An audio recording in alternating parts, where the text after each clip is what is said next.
पिछले भाग में हमने देखा कि किशन और उसकी पत्नी अपने भैया के घर से निकालने के बाद अपना जीवन खत्म करने चल पड़े। जैसे वे सोचकर चलने लगे तो एक साधु सामने से आया और बोला, बेटा, भगवान के नाम पर कुछ दे दो। बाबा, हमारे पास तो अब बस हमारे प्राण ही बचे हुए हैं, आप कृपा करके उन्हें ही ले लीजिए। किशन ने कहा, बेटा, क्या बात है, तुम ऐसे क्यों बोल रहे हो? साधु ने पूछा। किशन ने अपनी सारी आप बीती बता दी। इसके बाद साधु बोला, बेटा, हर समस्या का समाधान जीवन समाप्त नहीं होता। ऐसे कदम तो कायर लोग उठाते हैं और तुम तो कायर नहीं, संघर्ष करना सीखो। हमारे तो पुराणों में भी महान पुरुषों ने हमेशा संघर्ष ही किया है, लेकिन ऐसा कदम कभी नहीं उठाया। ऐसा जीवन में कभी नहीं सोचना चाहिए। हारे का सहारा, बाबा श्याम हमारा, एक दिन तुम्हारा भला जरूर करेंगे। जय श्री श्याम। ये बोलकर साधु वहां से चला गया। कुछ दिनों बाद डॉक्टर ने उनको खुशखबरी दी। मुबारक हो, श्याम बाबा ने आपकी सुन ली है, डॉक्टर ने कहा। किशन की पत्नी गर्भवती थी। ये सुनकर उनकी आंखों से खुशी के आंसू निकले। दोनों प्रार्थना करके कहने लगे, हे श्याम बाबा, तूने हमारी लाज रख ली। आज पता चला कि तुझे हारे का सहारा क्यों बोलते हैं। दूसरी ओर राघव ने किशन की जमीन बेच दी थी, क्योंकि उसकी जमीन पर सरकार हाईवे बना रही थी, जिसकी वजह से उसकी कीमत कई गुना बढ़ गई।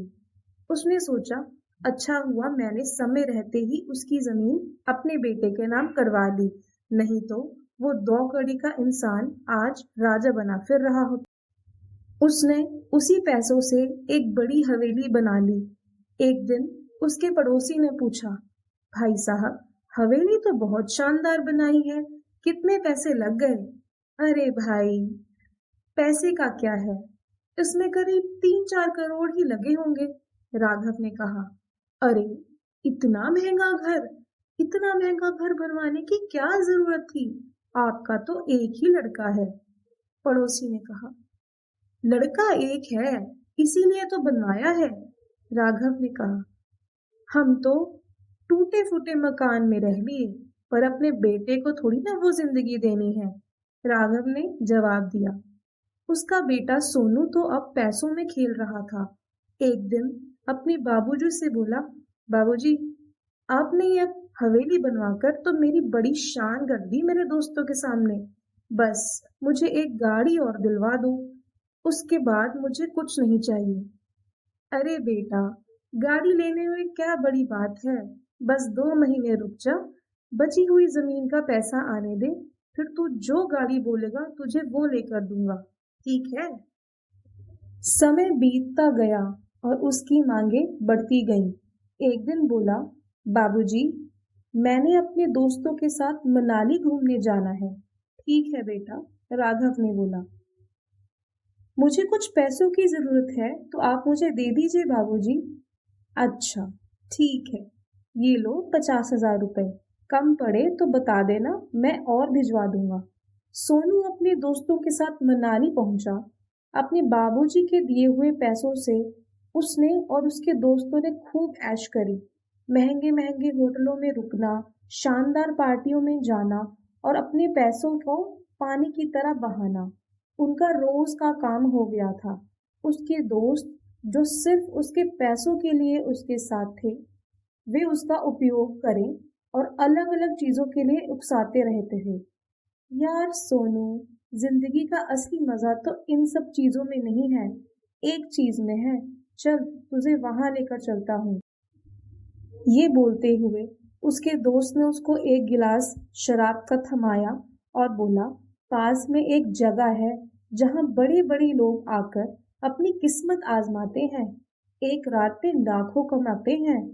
सोनू नशे की हालत में उनके साथ जुए के अड्डे पर पहुंच गया। छोटी छोटी बाजियां जीतने के कारण उसको लगा था कि वो कभी हार ही नहीं सकता, लेकिन जल्द ही पासा पलटने लगा और वो एक के बाद एक बाजी हारने लगा।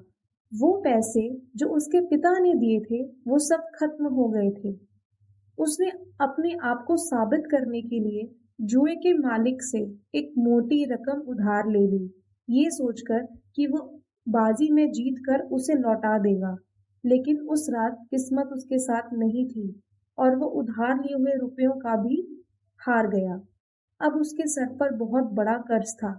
जुए के मालिक ने उसका पासपोर्ट और बाकी सामान छीन लिया और उसको धमकाया कि अगर एक हफ्ते में पैसे नहीं लौटाए तो तुझे जान से मार देंगे। घबराकर और डरकर उसने एक बार बाबूजी को फोन किया। बाबूजी, बाबूजी मेरी मदद करो। मुझे मुझे बहुत डर लग रहा है। मैं मुश्किल में फंस गया हूँ। आप मुझे 10 लाख रुपए भेज दीजिए, मुझे अभी जरूरत है उसकी। राघव को सुनकर एकदम से झटका लगा और बोला, 10 लाख? बेटा, 10 लाख तो बहुत बड़ी रकम है। चलो मैं फिर भी देखता हूँ। उसने अपनी कुछ जमीन बेचकर उसको पैसे भिजवा दिए। उसने सोचा, बच्चा है, चलो गलती हो ही जाती है। लेकिन ये तो बस अभी शुरुआत थी।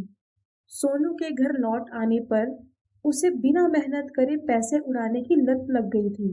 वो गांव में भी गलत संगत में पड़कर अपने पिता से झूठ बोल बोलकर पैसे लेता और गलत कामों में खर्च कर देता। राघव की डांट का उस पर कोई असर नहीं होता। दूसरी तरफ किशन की जिंदगी धीरे धीरे पटरी पर आ रही थी।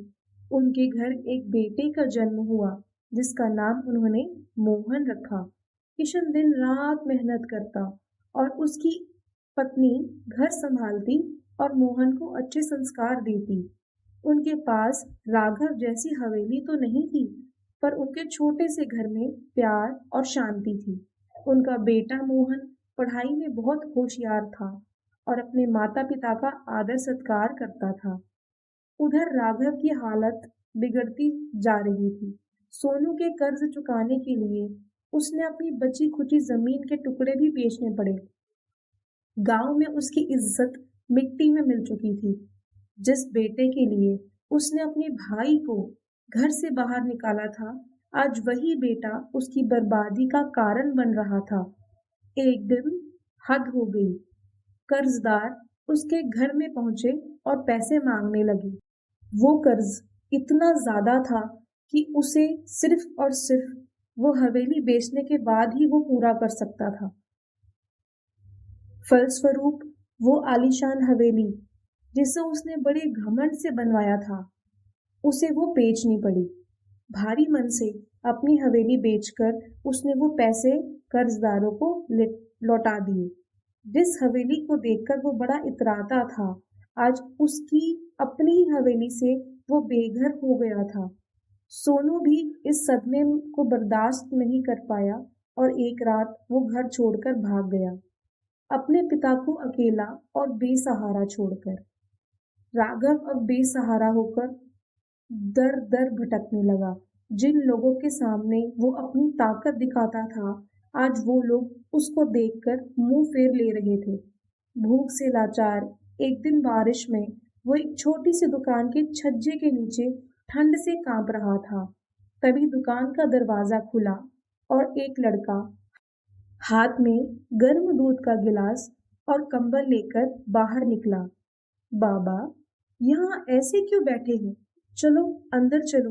राघव ने उसकी तरफ देखा। वो और कोई नहीं था बल्कि उसका भतीजा मोहन ही था और वो दुकान किसी और की नहीं बल्कि किशन की थी। किशन जब बाहर आया तो उसने अपने भाई को दौड़कर उठाया और अंदर ले गया। बोला, भाई साहब, आप इस हाल में कैसे हैं? राघव कुछ नहीं बोला, बस फफक फफक कर रोने लगा। मुझे मुझे माफ कर दे किशन, मैंने तेरे साथ बहुत बुरा किया। आज मुझे भगवान ने उसी के दर पर बेसहारा लाके खड़ा कर दिया जिसको कभी मैंने अपने घर से बेसहारा निकाला था।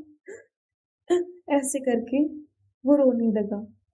असली दौलत तो तेरे पास है, ये बोलकर किशन ने उसे गले लगाया और बोला, जो हुआ उसे भूल जाओ भाई साहब, आप मेरे बड़े भाई हैं, आपका ये घर भी तो है। उस रात राघव को समझ आया कि असली संपत्ति पैसे नहीं बल्कि रिश्ते होते हैं। उसने अपनी बाकी की जिंदगी अपने भाई के साथ रहकर श्याम बाबा की पूजा कर कर गुजार दी। इंसान सब कुछ अपने कर्मों के हिसाब से ही कमाता है और उसी के हिसाब से अपना भुगतान करता है। जो दूसरों के लिए गड्ढा खोदता है वो एक न एक दिन उसी गड्ढे में गिरता जरूर है। इसीलिए बोला गया है, कर्म कर, फल की चिंता मत कर, क्योंकि कर्म और फल देने वाला वो भगवान ऊपर बैठा है। बोलो हारे के सहारे की जय।